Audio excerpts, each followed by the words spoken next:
بھیجا کسی سے باتیں نہ کرے، فون لے لیا، فون میں لگا ہوا ہے، اعتکاف میں بیٹھا ہوا ہے اور فون میں لگا ہوا ہے. فون کا استعمال کرے لیکن قرآن کی تلاوت کرے، اس میں حدیثیں نکالے، حدیثیں پڑھے، ترجمہ پڑھے، حدیثوں کا ترجمہ پڑھے، قرآن کا ترجمہ پڑھے. اس سے تھوڑا بیزا تو ذکر و اذکار کرنے بیٹھ جائے، کلمے کی جو ہے لا الہ الا اللہ محمد رسول اللہ، اس کا جو ہے ورد کرے، زیادہ سے زیادہ ورد کرے. استغفار کا بھی استغفر اللہ استغفر اللہ، اس کا ورد کرے. زیادہ تر وقت اللہ کی یاد میں گزارے.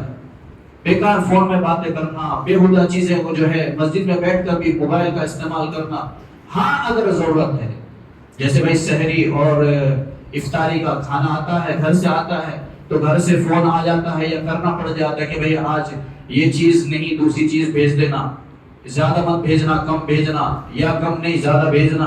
یہ چیزیں اس طریقے سے باتیں کر سکتا.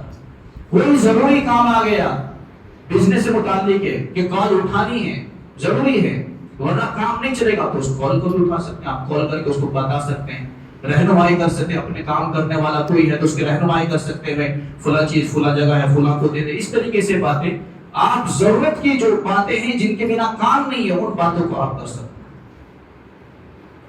اور جب بہت سارے ایسے ہوتے ہیں کہ روزانہ نہانے کی عادت ہوتی ہے، روزانہ نہانے کی عادت ہوتی ہے، جو کہ اعتکاف کے اندر روزانہ ایسے ہی نہانا یہ اجازت نہیں ہے. لیکن بندہ اگر پہلے سے نیت کر لے، جیسے 10 دن میں جو ہے آخری عشر کا اعتکاف کر رہا ہوں، تو اس کے اندر یہ بھی نیت کر لے کہ اللہ جو میں اعتکاف کے ساتھ روزانہ میرا نہانے کا معمول ہے، میں نہانے کی بھی نیت کرتا ہوں، تو پھر وہ روزانہ اپنا جیسے معمول بھائی صبح میں اٹھتے ہیں غسل کرنے جاتے ہیں، روزانہ وہ پھر نہانے بھی جا سکتا ہے. لیکن اس دوران صرف اتنا ہی ہو کہ نہانے کے لیے جائے اور فوراً واپس آ جائے. اتنا بھی کر سکتا ہے کہ اگر مسجد کے اندر انتظام نہیں ہے، کوئی مسجد ایسی ہے کہ مسجد کے اندر انتظام نہیں ہے، برابر میں گھر ہے، تو گھر میں فوراً جا کر نہا کر واپس بھی آ سکتا ہے. اتنی بھی گنجائش. بہت سارے لوگ سمجھتے ہیں کہ اعتکاف بہت بندھا ہوا ہے، بندھ جائے گا، کچھ نہیں. آپ اپنی جو حاجت ہے اس کو پورا کر سکتے ہیں. پیشاب کرنا ہے اور ٹوائلٹ آپ کو جانا ہے، یا آپ کو جو ہے جنابت کا غسل کرنا ہے، تو یہ ساری چیزیں، اور آپ کو جو وضو کرنے جانا ہے، یہ بھی آپ معمول کے مطابق جیسے ہم باہر کے جو کام کرتے ہیں اپنی ضروریات سے متعلق وہ اپنے جو ہے ہم کام کر سکتے ہیں، لیکن وقت ضائع نہ کریں. یہاں تک لکھا ہے کہ اگر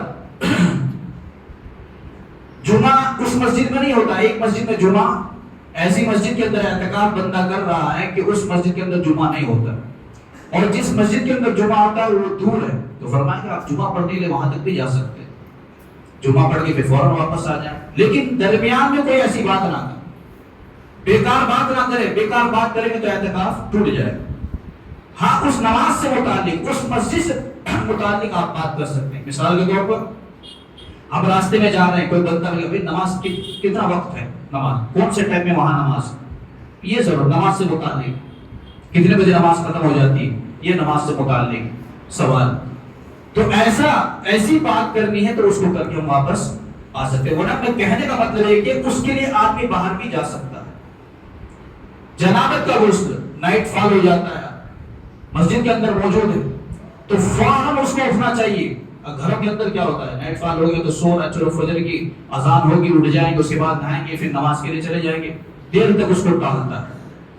لیکن مسجد کے اندر آنے کے بعد ایسا نہیں کرنا چاہیے. جیسے ہی نائٹ فال ہوتا ہے فوراً اٹھے اور اپنا جنابت کا غسل ادا کرے. تو یہ چیز اعتکاف کے اندر یہ ذرا سا ہمیں دھیان دینا چاہیے کہ بیکار اور بیہودہ باتوں میں یا بیہودہ کاموں میں نہیں لگنا چاہیے. دوسرا میٹنگ نہیں جوڑنی چاہیے. جو اعتکاف میں بیٹھا ہوا ہے وہ میٹنگ نہ جوڑے، بلکہ ہاں کوئی ہے بندہ بیٹھ گیا سامنے، جو ہے اکیلا بیٹھا ہوا بیزار بھی ہو جاتا ہے، کسی وقت کوئی بندہ بیٹھ گیا تو اسے کیا بھائی چلو ہم ذکر کرتے ہیں، میں اس کو بھی ذکر میں لگا، اس کو بھی قرآن کی تلاوت میں لگا. غیبت نہ کرے، جو دو آدمی جب جمع ہوتے ہیں تو غیبتیں شروع ہو جاتی.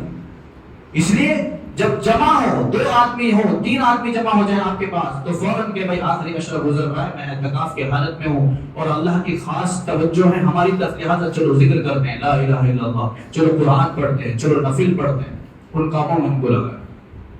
تو محترم دوستوں، یہ آخری عشرہ کا اعتکاف سنت ہے، اور اس کو جو ہے محلے میں سے ایک بندہ ضرور مسجد میں بیٹھنا ضروری ہے. لہٰذا محلے والے ابھی بھی آج کا وقت ہے، کل کا وقت ہے اور پرسوں عصر تک کا ہمارے پاس وقت موجود ہے.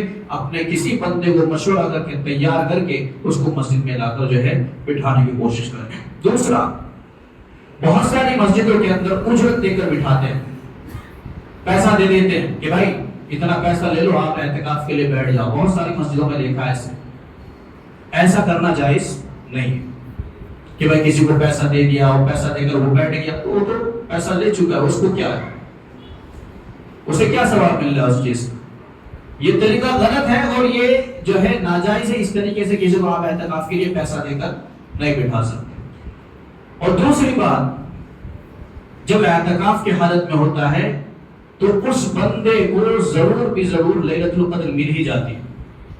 اور لیلۃ القدر خیر من الف شہر، 1000 راتوں سے بہتر، یعنی 83 سال اور کچھ مہینے کچھ دن عبادت کرنے کا ثواب مل جاتا ہے. لیلۃ القدر جس کو مل جاتا ہے تو اس رات یہ آدمی جو اعتکاف کرنے کے لیے بیٹھتا ہے تو ان راتوں میں اس کو لیلۃ القدر بھی مل جاتی ہے. اس لیے اللہ کے رسول صلی اللہ علیہ وسلم نے فرمایا کہ آخری عشرے کی طاق راتوں میں اس کو کیا کرو، ڈھونڈو، تلاش کرو. 21 کی رات ہے، 23 کی رات ہے، 25 کی رات ہے، 27 کی رات ہے، 29 کی رات. اب یہ جو ہمارے اندر معمول بنا ہوا ہے 27 کی رات شب قدر ہے، بس ختم. 27 کو جاگے اور پھر نہ 21 کا خیال، نہ 23 کا خیال، نہ 25 کا خیال، نہ جو ہے 29 کا خیال، صرف 27 کا خیال ہمارے اندر ہے کہ وہی لیلۃ القدر ہے، اس کے علاوہ لیلۃ القدر نہیں ہے. یہ غلط تصور ہمارے اندر ڈال دیا گیا، اس لیے کہ شیطان مکمل فائدہ اٹھاتا ہے. جتنی شدت سے ہمیں عبادت کرتے ہیں اتنی ہی شدت کے ساتھ، اتنی ہی طاقت کے ساتھ وہ ہمیں اللہ کی عبادت سے ہٹانے کی بھی کوشش کرتا ہے. اس نے ہمارے اندر جب دیکھا کہ بھائی اللہ کے رسول نے تو فرما دیا 21 کی رات، 23 کی رات، 25 کی رات، 27، 29 کی رات، یہ 5 راتیں.